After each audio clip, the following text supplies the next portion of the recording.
자, 이 시간 우리 연결하는 교회 성도들에게 하나님의 은혜와 평강이 넘치도록 부어지길 축복합니다.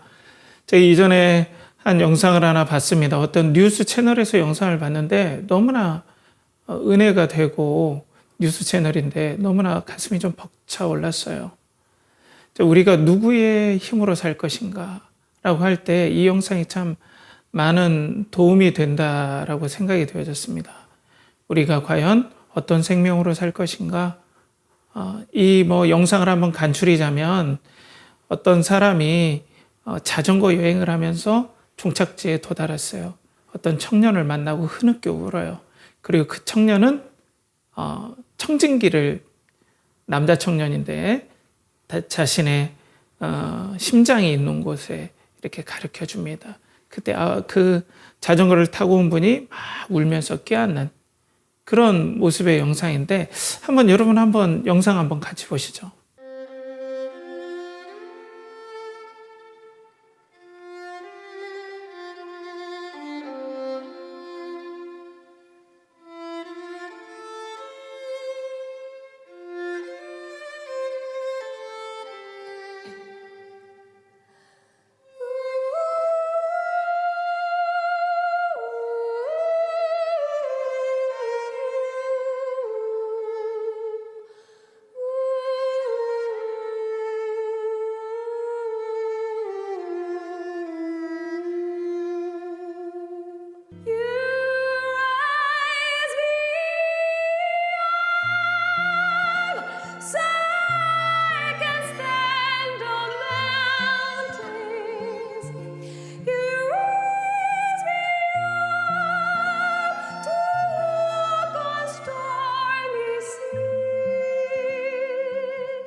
자, 여러분 어떻습니까? 정말 감동이 되죠.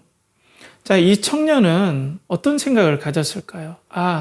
이제 내가 가지고 태어난 이 심장을 가지고 내가 살 수 없다라는 걸, 이 청년은 정말로 자신의 삶과 자신의 몸의 컨디션, 그리고 자신의 생명의 촛불이, 생명의 불길이 점점 꺼져간다는 사실을 그 누구보다도 느끼고 깨달았을 거 아니에요. 이 심장으로 살 수 없다, 이 생명으로 살 수 없다라는 걸 깨달았을 거 아니에요. 그런데 오늘 나왔던 남성분의 그 따님이 심장 기증을 해줘서 그 심장으로 살 수밖에 없음을 이 청년은 알았기 때문에 그 심장을 받아들인 거죠.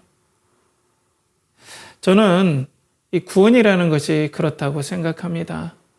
여러분, 이 구원과 회개, 각성, 이런 말들은 바로 이걸 깨닫는 거예요. 내가 성공하는 것도 소중하고, 돈을 버는 것도, 좋은 대학 가는 것도, 직장에 잘 취업하는 것도 소중하지만, 내가 예수 그리스도의 생명이 없이는 정말로 소망이 없구나. 예수 그리스도를 통해서 내가 하나님과 화목한 관계가 아니면, 하나님과의 죄로 인해서 원수된 관계를 회복되지 않으면 내 인생, 내 가진 이 자연인의 생명을 가지고는 소망이 없구나 라는 것들을 깨닫는 것이 바로 각성, 그리고 내가 진정으로 내 힘과 내 노력과 내 계획과 내 비전과 예수님을 만나기 전에 나의 정체성을 가지고 살 수 있을 거라 생각했는데, 이제 그런 걸로 절대로 하나님 앞에 내가 살 수 없구나, 이 생명으로는 살 수 없구나. 오직 하나님과 우리 사이를 화해시켜 주시고, 우리를 하나님의 자녀 삼아 주시고, 우리의 죄를 다 해결해 주신 예수의 생명, 예수의 부활 생명, 예수 그리스도 안에서 그 안에서야만이 내가 정말로 살 수 있구나 라는 것들을 깨닫는 것이 여러분 각성이고, 그 예수 그리스도께로 내 인생의 전체를 돌이키는 것이, 내 죄도 회개하지만 돌이키는 것이 바로 회개입니다. 여러분, 그냥 제가 항상 강조하지만 세례 받았다고, 교회 오래 다녔다고, 예수 그리스도에 대한 지식이 있다고 절대 예수 믿는 거 아니에요. 여러분, 조금 더 부연하자면, 덧붙이자면, 만약에 요즘에 북한의 고위 공직자들, 엘리트들이 막 탈북을 하잖아요. 그들이 뭐가 모자랐겠습니까, 여러분? 그들의 인터뷰를 제가 주의 깊게 좀 들어봤어요. 그런데 나는 거기에서 어떻게 보면 삶이 보장될 수도 있지만, 나는 이 체제에서 내가 산다는 건 희망이 없다. 내가 고위공직자고 엘리트고 하지만 나와 내 가족이 이 김정은의 체제에서 산다면, 내가 아무리 높은 직위를 가지고 있고 많은 성공을 가지고 있고 사람들이 우러러보는 위치에 있고 어떤 성취를 이뤘을지라도 난 이 체제 안에 있다면 난 소망이 없다 라고 깨달은 사람이 각성해서 대한민국으로 넘어오는 거잖아요. 저는 구원과 예수 그리스도를 믿는 게 이거와 상당히 유사하다고 생각해요. 내가 내 인생의 내 힘과 내 지혜와 내 뜻과 내 계획대로 사는 것이 정말 부질없구나. 하나님과 나의 관계가 이렇게 비참한 관계에 있다면 나는 희망이 없구나. 이걸 진심으로 깨닫는 것이 각성입니다. 이 시간 여러분들의 마음속에 예수 그리스도를 믿는 그 각성의 은혜가 부어지길 축복합니다. 여러분, 종교인으로 살면 안 돼요. 종교를 가진 신앙인일 수는 있지만 우린 종교의 모양만 가지고 있는 그런 모습으로 우리 연결하는 교회 성도들, 또 예수 그리스도를 믿고자 하는 여러분들은 절대로 그러면 안 됩니다. 여러분, 우리 인생이 얼마나 허무합니까? 우리 인생이 여러분 한치 발 앞을 알 수 있습니까? 아니, 인생을 전체 산다 하더라도 더 억울하죠. 나는 기본적으로 나 명문대 가면, 나 좋은 사람 만나면, 나 좋은 직장 만나면 남들이 우러러보니까, 우러러본다는 거 뭐예요? 내가 평안과 안정감을 얻는다는 거 아닙니까? 그러니까 나는 평안해질 거야. 나는 행복해질 거야. 아니, 좀 더 좁혀보죠. 평안으로 좁혀보죠. 나 정말 평안할 거야. 안정감이 있을 거야. 이렇게 생각하고 내 계획과 내 비전과 나의 정체성을 가지고 살지만, 우리가 성경의 빛, 복음의 빛을 비춰볼 때 하나님과 죄로 인해 이 불악 가운데 있는 나의 이 상황 비참하구나. 소망이 없구나. 이 체제에서는 소망이 없고 오직 예수 그리스도에게 가야 하나님과의 관계가 회복돼서 진정으로 내가 거기서 살 소망이 생기는구나. 이 땅에서 성공 자체가 나쁘다는 것이 아니라, 돈 버는 게 왜 나빠요? 내가 열심히 땀 흘려서 돈 번다는데 그 자체가 나쁘다기보다는 그 체제 하에서는 그 모든 소중한 일들이 허위로, 아무런 물거품으로 소망 없이 돌아가는구나. 이걸 깨닫는 것이 바로 예수 믿는 첫걸음이죠. 근데 이 오늘 영상과 함께 나눴듯이 이 심장 이식 받은 사람이 자기 심장이 뛸 때마다 어떤 생각이 갖겠습니까? 그래, 내 생명으로는 살 수 없었지. 심장을 이식받아서, 그 여성의 소중한 심장을 내가 이식받아서 이 생명으로 나는 이제 사는 거지. 분명한 어떤 생각이 있었을 거란 말이에요. 우리 성도들도 마찬가지예요. 교회도 마찬가지예요. 분명한 이 인식이 있는 거예요. 믿음이라는 것. 예수의 생명으로, 그리스도 안에서 예수 그리스도가 부활시켜 주셔서 내가 예수 안에 있어서 예수 그리스도께서 하나님 아버지를 사랑하시고 하나님께 사랑받고 하나님의 자녀로서, 하나님의 아들로서의 그 지위 안에 있어야만이 내가 살 수 있는 거지. 난 그 생명으로 사는 거지. 이제 예수의 인격을 본받아 사는 거지. 예수님을 따라 사는 거지. 예수님께서 이 땅에서 나에게 주신 사명대로 사는 거지. 이게 분명히 있습니다, 여러분. 제가 앞에 좀 예화가 길고 했지만은 여러분들은 어떤 생명으로 지금 살고 있습니까? 이것이 명확합니까, 여러분? 제가 말씀드린 이 예수 안에 예수의 생명으로 살 수 있어야 된다. 라는 게 내가 아주 명확합니까? 선명합니까, 여러분? 아니면 종교인입니까? 저는 우리 연결하는 교회가 누누이 여러분들과 나눴지만은 우리 공동체는 이 예수 믿는 공동체, 예수의 생명으로 살 수밖에 없다라고 선명하게 느끼고 믿고 아는 공동체가 되어야 될 줄 믿습니다. 그런 은혜가 이 시간 예배드리는 우리 연결하는 교회의 성도와 예배자 여러분들에게 부어지길 축복합니다. 제가 듣기로는 우리 교회에 등록하시진 않았지만 예배를 함께 드리는 분도 있다고 들었어요. 그런 분들에게도 명확한 믿음이 들어가길 축복합니다. 자, 오늘 보면은 여러분들 지도에 잠깐 보시죠. 여기 보면은 루따, 이전에 그 아나니아가 아니라 아이네이스, 이 사람이 중풍병자에서 고침을 받았던 루따라는 지역하고 지금 요빠, 그러니까 지금의 텔아비브죠. 이스라엘의 행정수도. 텔아비브의 거리가 제가 구글 지도를 이렇게 재봤더니 한 17.5? 이 정도 나오더라고요. 그러니까 뭐 꾸불꾸불 간다 하더라도 대략 18km 정도 되죠. 그러니까 사람의 거리로 가면 1시간에 3km로 잡으면 한 6시간 거리, 3, 6, 18 해서 안 쉬고 걷는다면, 그러니까 6시간에서 한 7시간 정도 거리에 떨어져 있는 곳이에요. 이곳에 요빠라는 곳, 텔아비브, 요빠라는 곳에 신앙 공동체가 분명히 있었던 것 같아요. 거기에는 이 도르가라고 하는, 이 도르가가 다비다라고도 하는데, 이 원어로 보면 이게 무슨 뜻이냐면 가젤. 여러분들 아프리카 초원에 그 사슴같이 생긴 그 초식동물 알잖아요. 사슴같이 생긴 그 가젤. 가젤이 그렇게 예쁜가 봐요. 이렇게 딱 보면은 우리도 뭐 사슴과 같은 눈동자 뭐 이렇게 얘기하는데, 이렇게 부모님이 그런 가젤처럼 예쁘고 우아하게 자라라 라고 해서 그렇게 지어준 이름 같아요. 아무튼 가젤이라는 뜻의 이름을 가진 다비다, 도르가라는 이 여인이 이끄는 공동체에 대해서 나오면서 오늘 얘기가 진행이 됩니다. 여기에서 이제 부활에 대해서 우리가 소망을 비춰볼 수 있는데요. 36절에서 39절 말씀 보면 요빠의 다비다라는 여제자가 있으니 그 이름을 번역하면 도르가라. 선행과 구제하는 일이 심히 많더니 그때 병들어 죽음의 시체를 씻어 다락에 누이니라.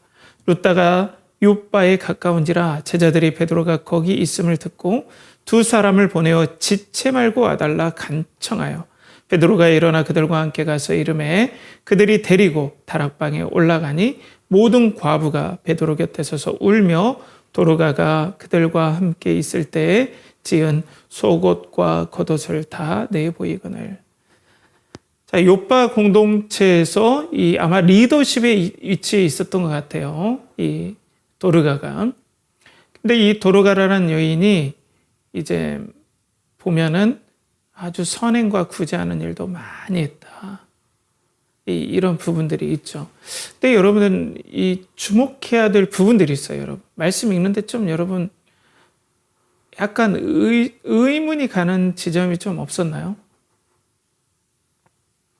의문이 가는 지점이 좀 없었습니까?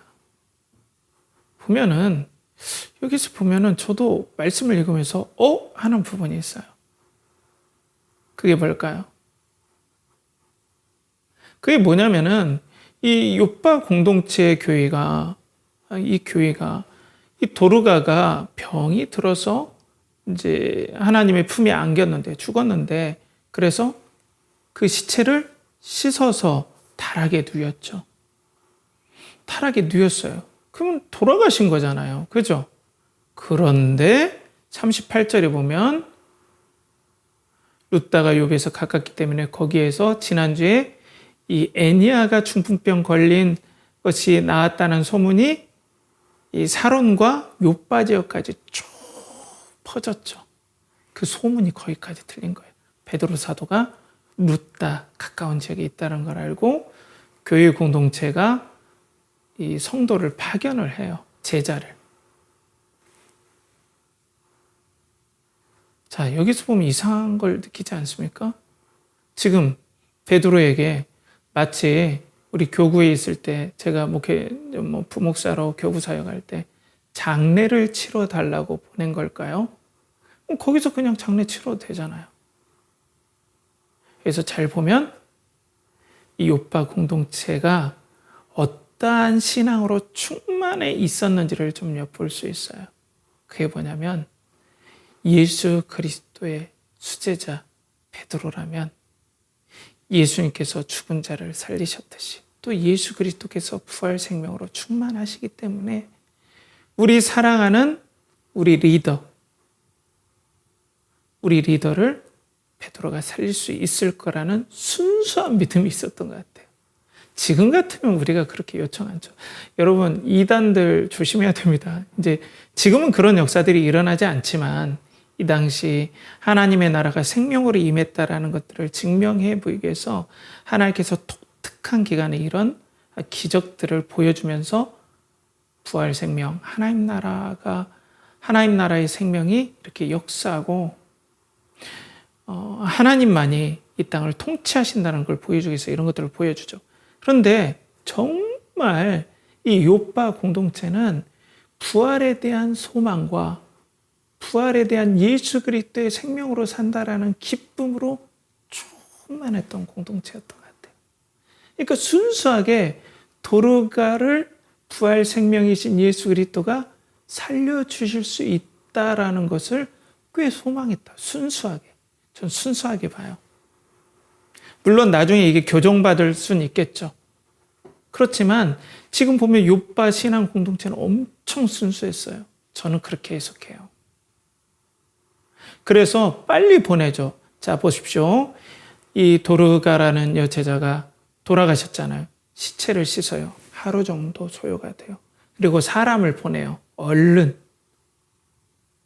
그러면은 무슨 일이 있을지 모르면은 이틀도 걸릴 수 있으니까 총 도르가가 돌아가신 지 베드로가 돌아오는 기한까지 하면 총 3일 정도가 걸리죠. 당시에 고대 사람들, 특별히 이스라엘 사람들은 이 사람이 죽으면은 그들 생각에, 전통적인 생각에는 3일 동안은 이 몸 근처에 영혼이 있다라고 생각을 했대요. 3일 지나면 이제 영혼이 살 소망이 없다. 이런 관점이 있었나 봐요. 그러니까 3일 안에 베드로를 데려와야 그래도 하나님께서 도르가를 살릴 수 있을 거라는 순수한 믿음이 있었던 것 같아요. 새롭게 배우고 교정받아야 되지만. 그래서 이들이 도르가가 돌아가신 다음에 한 6시간 정도 되는 거리 이 룻다까지 걸어서 제자들이 가죠. 그러니까 이 요파 공동체를 우리가 보면 부활 신앙으로 충만했다. 그러니까 당시에는 여성 신앙 지도자가 정말 나오기 힘든데 부활 신앙, 예수의 생명으로 사는 신앙, 서로 사랑하고 섬기는 신앙에 이들이 성령을 받았을 거 아니에요. 예수 그리스도를 믿을 때. 성령에 충만하니까 리더십에 대한 편견이 없어졌던 것 같아요. 그래서 여성을 지도자로 세웠던 것 같아요.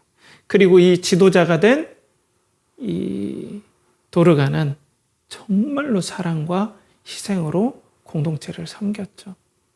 분명 이 도르가라는 여인은 선행과 구제를 많이 베풀었어요. 그러니까 교회의 목적이 사랑을 베푸는 일, 예수 그리스도의 사랑의 생명, 하나님께 사랑받는 예수 그리스도의 그 생명이 충만하니까 서로 사랑하고 섬기고 이 교회가 가난한 사람들, 불쌍한 사람들에게 집중했던 것 같아요.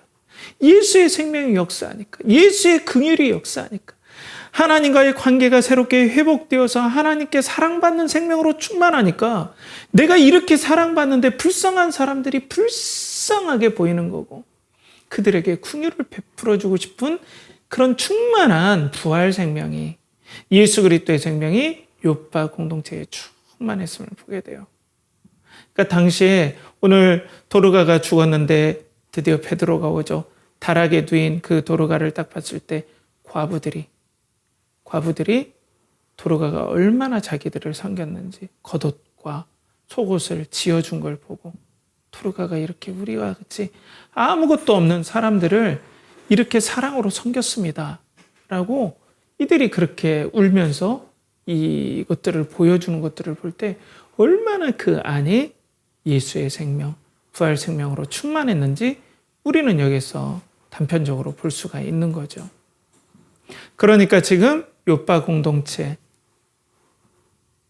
예수 그리스도를 사랑하는 이 예수의 생명으로 사는 이 공동체의 모습을 보여주면서 성경은 우리들에게 뭘 도전합니까? 교회는 예수의 생명으로 하나 되는 공동체다라는 걸 보여줘요. 교회는 어떤 생명으로요? 예수의 생명으로. 그런데 저는 냉정히 볼 때는 우리 교회는 사실 그렇죠. 부족하죠.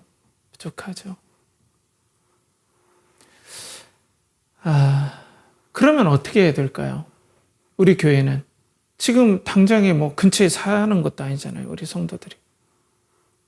그리고 이 온라인상이라는 이 거미줄과 같은 가느다란 통신으로 이 연결된 우리 공동체는 거미줄에 매달린 어떤 추와 같다. 한 5kg짜리. 금방 끊어질 것 같은 그런 연약함을 전 느끼거든요. 그럼 우리에게 이 말씀 어떻게 도전할까요? 우리에게. 예수의 생명으로 사는 공동체를 이루어가라 라고 우리에게 도전한다는 거죠. 어떻게 해요?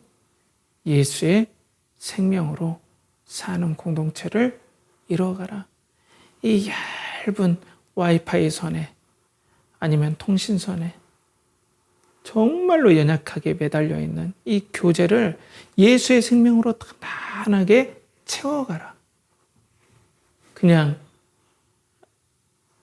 오늘 보고 내일 안 볼 사람처럼 그런 것이 아니라 제가 여러분들의 삶을 막 간섭하고 억압하면 안 되죠. 그런 것이 아니라 진정으로 여러분도 예수의 생명 아니면 절 살 수 없죠. 예수의 생명이 이제는 예수의 생명으로 저는 삽니다.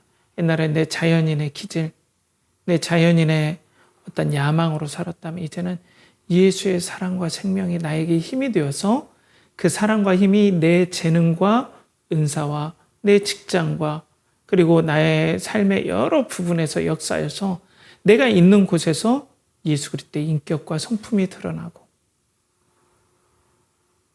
예수님의 마음이 다른 사람들에게 보여져서 그들에게도 예수 생명 아니면 살 수 없음을 우리가 보여주는 통로가 되는 삶을 사는 거죠. 바라고 원하기로는 우리 연결하는 교회가 이런 교회가 되길 간절히 소망합니다. 우리 형제 자매 여러분, 여러분들은 교회라는 게 뭔가요? 여러분들에게 교회란 뭔가요? 그냥 액세서리인가요? 좀 힘들 때 좀 충전받는 휴대용 배터리인가요? 그렇다면 교회는 여러분들에게 진가를 보여줄 수 없죠. 교회 공동체는 이 예수의 생명으로 사는 공동체고 여러분들도 예수의 생명이 아니면 소망이 없음을 아는 복된 은혜의 역사가 이 시간 여러분들에게 부어지길 축복합니다. 자, 예수의 생명으로 사는 공동체를 이루어가라. 너무 좋죠. 자, 그런데 제가 말씀드렸듯이 현대는 개인주의예요. 개인주의. 그러니까 저는 요즘 좀 연구하고 싶은 분이 이 부분은 잘 몰라요, 솔직히. 신자유주의 체제 하의 경제라고 그래요. 조금 연구해봐도 깊이는 모르겠어요. 제가 조금 더 연구를 해봐야 되겠지만 이 신자유주의 체제 하에서는 경쟁이 선하다. 열심히 경쟁해서 이 자유로운 분위기 하에서 열심히 경쟁해서 성과를 이루는 것이 경제적인 선이다. 좋은 거다. 이런 삶을 살아야 된다. 이런 체제라는 거예요. 지금 한국 사회가 처해진 경제적인 어떤 체제. 스타일이 그렇다는 거죠. 그러니까 우리 청년이라든지 그리고 우리 학생이라든지 또 우리 세대에 있는 사람들도 다 이 경쟁에 다 내몰린다는 거예요. 특별히 우리나라는 더 경쟁이 심하잖아요. 그러니까 이 경쟁 사회에서 우리가 인정받는 건 뭐예요? 성과예요.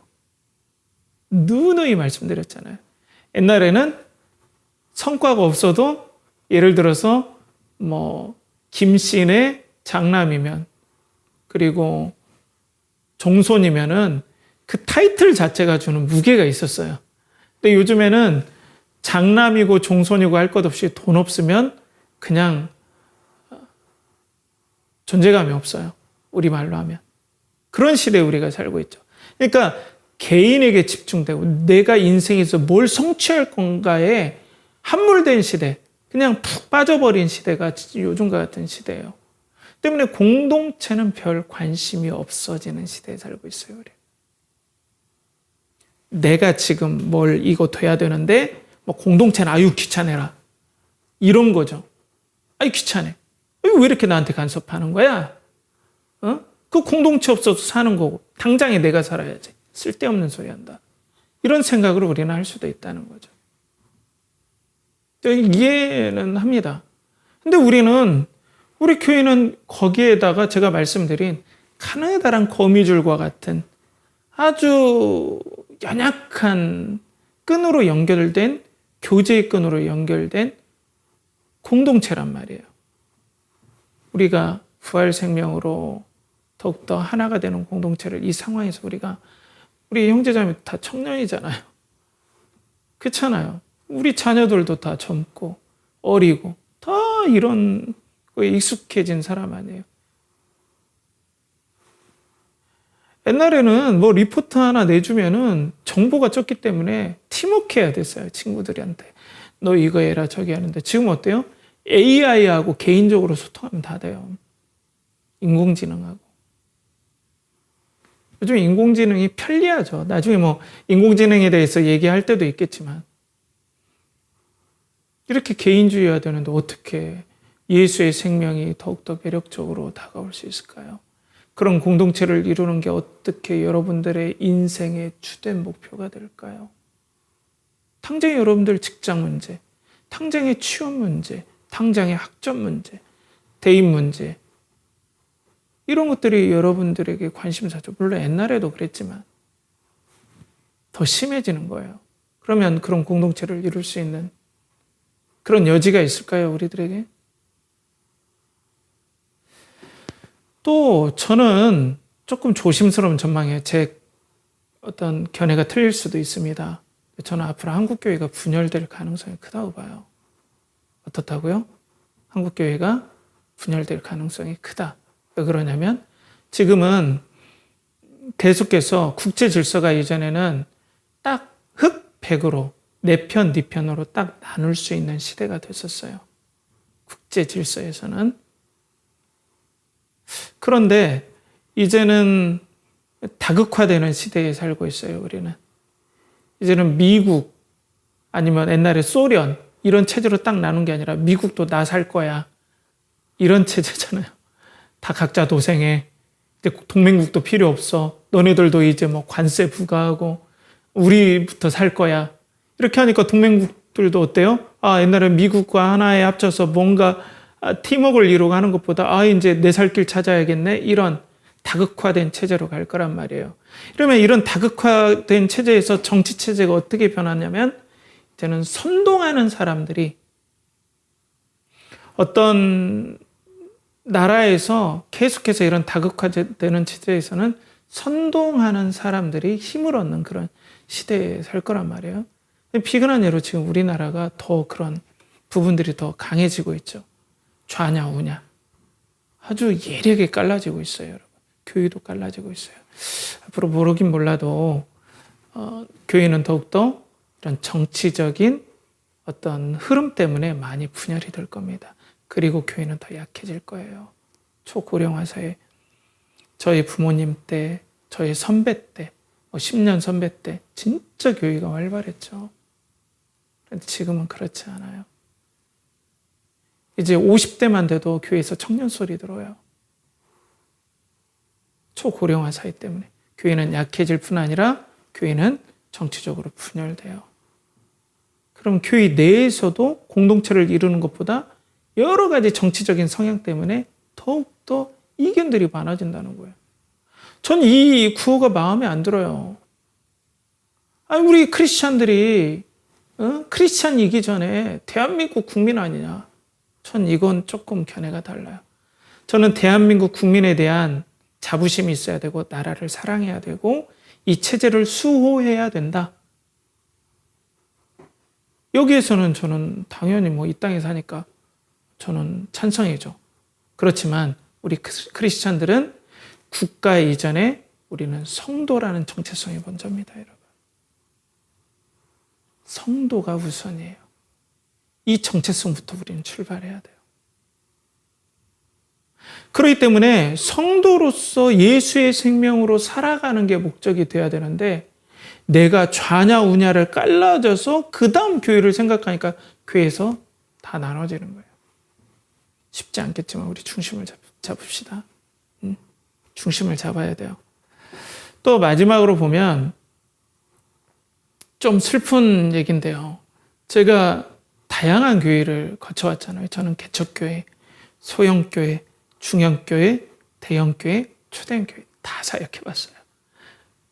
전 초교파 목사잖아요. 예장의 합동, 통합에도 있어봤고 성결 측에도 있어봤고 고신 측에도 있어봤어요.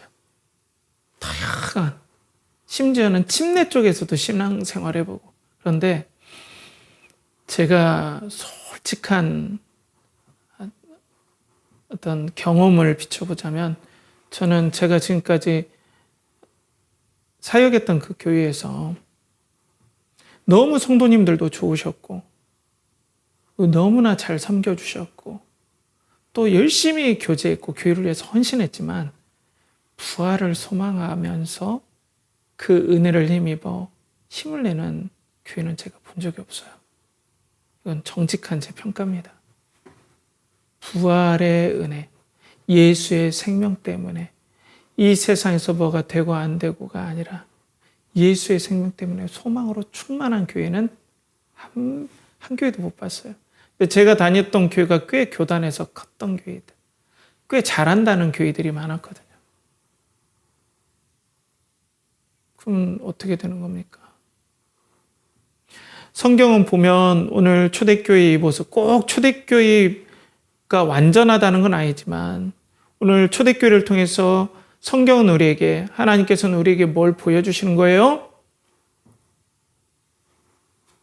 예수의 생명으로 사는 공동체가 교회다라는 것을 오늘 보여주는 거예요. 그런데 예수의 생명으로 사는 것이 아니라 그냥 인간관계, 그냥 어떤 모임, 그리고 더욱더 모래알처럼 부서지는 개인주의와 그리고 정치적으로 좌냐 우냐를 따져서 지금 팽팽하게 갈라지는 이 한국의 현실, 그리고 거기에다 덧붙여서 우리는 온라인 교회예요. 과연 우리는 부활 중심의 예수 생명 중심의 공동체를 이룰 수 있겠습니까?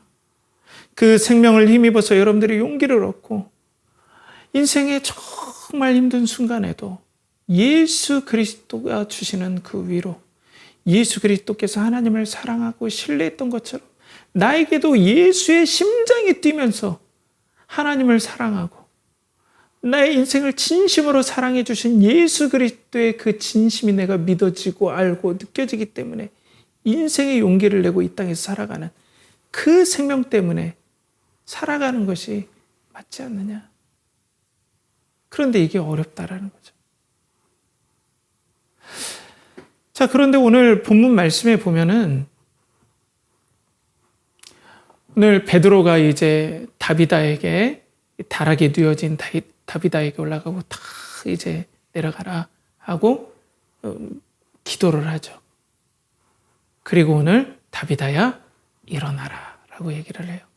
뭐라고요? 다비다야 일어나라.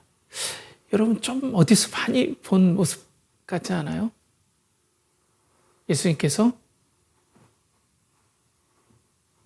야이로의 딸, 회당장 야이로의 딸, 그 그 딸이 죽었죠. 누워져 있었죠. 그러니까 예수님께서 뭐라고 해요? 소녀야, 일어나라. 이때 이 아람어로 달리다 쿰이에요. 달리다 쿰. 소녀야, 일어나라.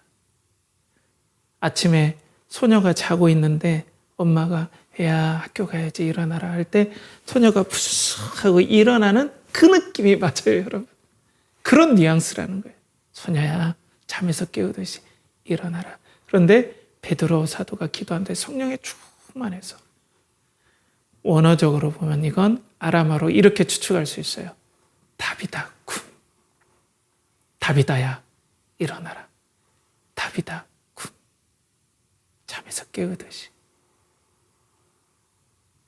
자, 이것은 마치 에스겔 선지자가 이 마른 뼈에게 대고 하나님의 말씀을 태어나듯이 마른 뼈야 일어나라 할 때 생기가 돋듯이 오늘 성령의 충만한 주의 말씀을 통하여서, 주의 사역자들을 통하여서 오늘 공동체에게 오늘 예수 그리스도께서는 외치기를 원합니다.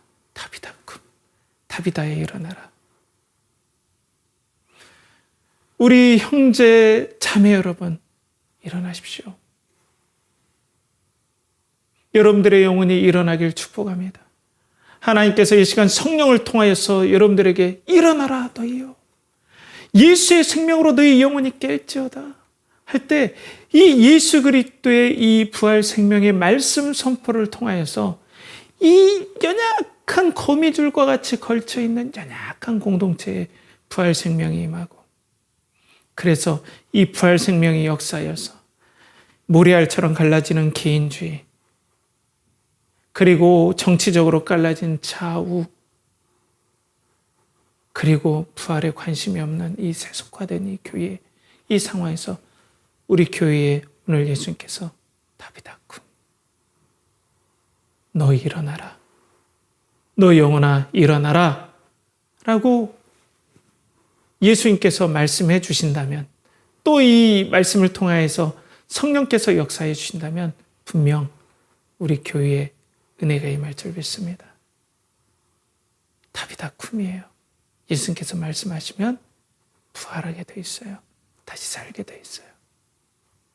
자, 그래서 오늘 40절, 41절에 보면 베드로가 사람을 다 보내고 무릎을 꿇고 기도하고 돌이켜 시체를 향하여 이르되 다비다야 일어나라 하니 그가 눈을 떠 베드로를 보고 일어났는지라. 베드로가 손을 내밀어 일으키고 성도들과 과부들을 불러들여 그가 살아난 것을 보이니. 여러분, 앞으로 우리는 교회가 좌우로 또 대치하게 되고 또 세대별로 갈등하게 되는 상황 가운데 우리는 살 수밖에 없을 겁니다. 갈수록 부활에 대해서 관심이 없어져 가고 개인주의화가 계속해서 가속화되고 인공지능, 4차 산업혁명 이런 것으로 더욱더 신앙에 대한 가치가 점점 떨어지고 세속화가 점점 확장되어져 갈 때, 이렇게 신앙의 불모지가 되어 있는 이곳에 하나님 나라는 계속해서 뚫고 들어가면서 다비다 쿰. 예수님께서 말씀으로 예수님께서 예수 그리스도를 사랑하고 예수의 생명을 의지하는 곳에 말씀의 생명의 역사로 일으켜 주시는 은혜들을 오늘 말씀을 통해서 보여주겠다, 이렇게 우리에게 보여주는 거예요. 그게 어떻게 나와 있습니까? 43절이에요. 베드로가 욥바에 여러 날 있어 시몬이라 하는 무두장이 집에서 머무니라. 이런 부활의 생명, 부활의 은혜가 전혀 은혜가 임하지 않을 것 같은 무두장이, 그건 가죽 공예를 하는 사람이에요. 근데 당시에 유대인들이 보기에는 이 가죽 공예를 하는 사람은 어떤 가죽이 뭐예요, 여러분? 동물의 사체에서 가죽을 떼내서 만지는 사람이죠. 동물의 죽은 사체를 만지는 사람은 유대인들이 정말로 천한 사람, 불결한 사람, 은혜가 임하지 않는 사람처럼 생각했어요. 그런데 오늘 이 욥바의 예수 그리스도를 믿는 은혜의 역사들이 막 퍼지니까 제 생각에는 무두장이 시몬도 예수 그리스도를 믿었던 것 같아요. 아니면 이미 믿었을 수도 있어요. 이 사람에게 복음이 들어가는 것을 우리에게 보여줘요. 전혀 은혜가 임하지 않을 것 같은 그 무드장의 시몬의 집, 전혀 은혜가 임하지 않을 것 같은 개인주의화된 이 시대, 전혀 은혜가 임하지 않을 것 같은 좌로우로 나눠진 이 한국의 상황, 전혀 은혜가 없이 그냥 인간적인 교제로 살아왔던 세속화된 교회 환경, 이런 것들을 들고 하나님께서는 무드장의 시몬, 그리고 내일에 다음 주에 나오는 고넬료, 복음은 계속해서 뚫고 다비다 쿰 하는 부활 생명의 역사가 일어나게 해줄 거다고 우리들에게 소망으로 오늘 비춰주고 있는 거예요. 사랑하는 연결하는 교회 성도 여러분, 우리는 그 어떤 교회보다도 이 부활 생명이 역사하기에는, 인간적으로 보기에는 너무나 황폐한 환경을 가지고 있습니다. 그렇지만 예수의 생명이 오늘 뚫고 무드장이 시몬의 집에 가서도 다비다 쿰 하는 역사들, 앞으로 고넬료의 집에 가서도 로마 사람들이 절대 예수 그리스도를 믿지 않을 것 같은데 거기에 성령이 임하여서, 예수의 생명이 임하여서 다비다 쿰 하는 역사들이 일어나듯이 오늘 우리에게도 이런 황폐하고 어려움을 갖는 이런 신앙의 어려운 환경 가운데 있는 우리들에게도 다비다 쿰 하는 부활 생명의 역사가 일어날 거야 라고 우리들을 격려하시는 예수 그리스도의 음성을 이 시간 들으시길 축복합니다. 사랑하는 성도 여러분, 그러니 우리는 어떠한 마음으로 살아야 되겠습니까? 여러분들은 어떤 생명으로 살 자신이 있습니까? 여러분의 자연적인 인간의 생명의 심장으로 살 자신이 있습니까? 오늘 심장 이식을 받은 그 청년은 자신의 심장으로 살 수 없음을 깨닫고 그 여인의 심장, 그 여성의 심장을 이식받았습니다. 내가 내 자신의 힘과 소망과 비전과 성취로 살 수 없다. 오직 예수의 심장, 예수의 생명으로밖에 내가 살 수 없다는 걸 여러분들이 먼저 분명하게 믿으시길 간절히 축복합니다. 두 번째로는 이 부활의 생명, 예수의 생명으로 우리가 공동체를 이뤄가야 되는데, 개인화되고, 그리고 좌우로 나눠지고, 그리고 이제는 예수의 생명이 아니라 교회에서 인간관계로만 맺어진 세속화된 그런 환경을 뚫고 오늘 예수 그리스도께서 다비다 쿰, 무드장의 시몬의 집 이후 계속해서 성령이 전혀 은혜에 임하지 않은 곳에 임할 때 우리에게 어떤 역사들이 일어납니까, 여러분? 예수 그리스도의 그 은혜의 역사, 성령의 역사, 믿음의 역사가 여러분들에게 임하게 해주겠다는 놀라운 약속인 줄 우리는 믿습니다. 여러분들이 예수 그리스도를 믿을 때 예수의 생명이 여러분들에게 위로해 주시고, 이 소망 없는 곳에 소망을 주시고, 용기를 주시고, 힘을 주셔서 오늘도 예수의 생명으로 살아가는 우리 연결하는 공동체에서 힘을 받는, 예수 그리스도로 소망을 얻는 그런 여러분들 되시길 간절히 축복합니다. 함께 기도하겠습니다. 하나님 아버지, 오늘도 은혜를 베풀어 주셔서 예수의 생명, 부활 생명으로 살아가는 연결하는 교회 성도들 되게 하여 주시고, 또 우리 모든 예배자들 그리고 형제 자매들 모두가 이 땅에서 내 생명으로 살아가면 소망이 없음을 알고 예수의 생명으로 살고자 하는 믿음의 사람들이 되게 하여 주시고, 우리에게도, 우리 교회에게도 다비다 쿰 하듯이 이 황폐하고 이 건조한 이 예배의 환경에서 예배드리는 연결하는 교회도 다시 한번 부활 생명이 역사하게 주님 도와주시옵소서. 이를 간절히 바라옵고 원하며, 이제는 우리 주 예수 그리스도의 은혜와 하나님의 극진하신 사랑과 성령의 내주 교통하심이 오늘도 다비다 쿰 하며 부활 생명으로 예수의 생명으로 우리를 살게 하시는 하나님의 은혜의 역사를 소망하는 사랑하는 연결하는 교회의 성도들의 영혼과 가정과 직장과 사업체와 드린 모든 것에, 준비하는 모든 것에 이제로부터 영원토록 함께 하시기를 간절히 축원하옵나이다. 아멘.